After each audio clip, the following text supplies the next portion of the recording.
Es bien conocido y famoso el llanto de San Francisco de Asís. Ese gemido de este gran hombre de Dios.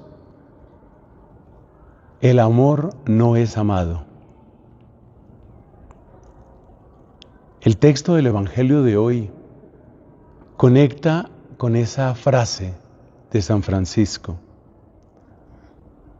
Me conmueve leer. Los judíos querían matarlo. ¿Por qué? ¿Por qué les estorbaba? ¿Por qué? ¿Por qué tanto odio? Hay explicación. La llegada del reinado de Dios es la caída de los ídolos.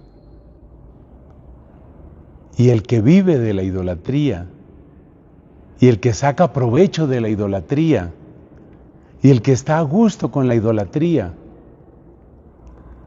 no quiere la luz, no quiere al Mesías, no quiere el reino de Dios, y por eso no quiere a aquel que trae el reino de Dios.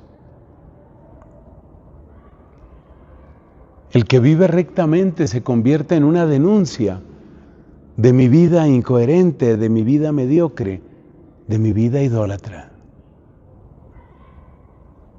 El que vive santamente, el que vive en la inocencia, en la humildad, en la pureza, en la generosidad, pone al descubierto que lo que yo tengo es egoísmo, que lo que yo tengo es envidia. La luz de los santos, y especialmente del santo entre los santos, esa luz muestra cuánta suciedad, cuánta oscuridad hay en nuestras vidas. Y por eso debemos entender, mis hermanos, que la Cuaresma, en medio de su serenidad y en medio de su hermosa liturgia, la Cuaresma, mis hermanos, es un drama. Es el drama del Dios que nos ha buscado y al que nosotros hemos rechazado. Es el drama del combate que se sucede también en nuestros corazones. El horrible combate que hay en nuestros corazones entre la dulzura del pecado fácil y el esfuerzo por la auténtica virtud, por la fidelidad a Dios. Y esa batalla creo que la conocemos muchos.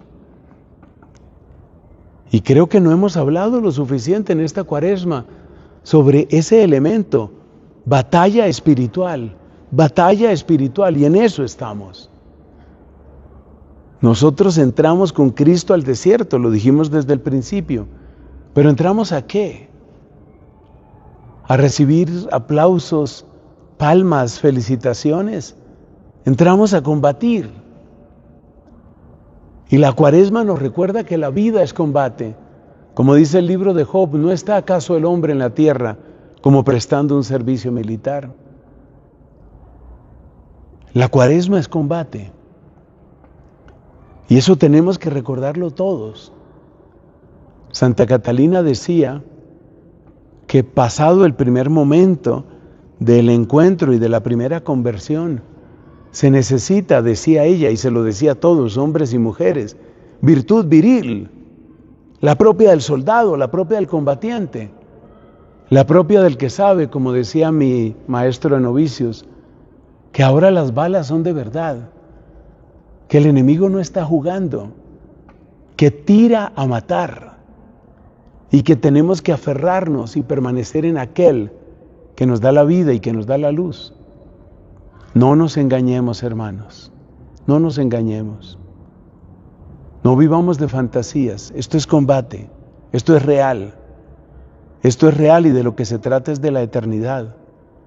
Y te invito a que des la batalla espiritual, no solamente por ti, sino por las personas que amas, porque no me dirás que tú vas a estar tranquilo sabiendo, oh, qué bien, yo voy para una eternidad gloriosa con Cristo. ¿Y mis amigos para dónde van? Y mis parientes y los que tienen hijos, ¿para dónde van mis hijos? ¿Para dónde van? Yo veo a tantos papás tan tranquilos porque los hijos tienen buenos ingresos, buenos sueldos, porque tienen buenas vacaciones, porque tienen muchos títulos académicos, porque hablan 2, 3, 4 idiomas. Esa es la felicidad tuya y en eso pones tu orgullo de papá. Pero déjame decirte que la verdadera batalla no es esa. La verdadera batalla no es por un sueldo, ni por un título académico, ni por lograr algo en el exterior, porque eso da mucho estatus. No, la verdadera batalla es, ¿van para el cielo tus hijos? ¿Van para el cielo tus amigos? ¿Vas para el cielo tú para estar para siempre con Cristo? O si no vas a estar para siempre con Cristo, ¿cómo crees que vas a estar? ¿Dónde crees que vas a estar? No te estoy convirtiendo a base de miedo. Estoy recordándote lo que no debemos olvidar nunca, mucho menos en tiempo de Cuaresma.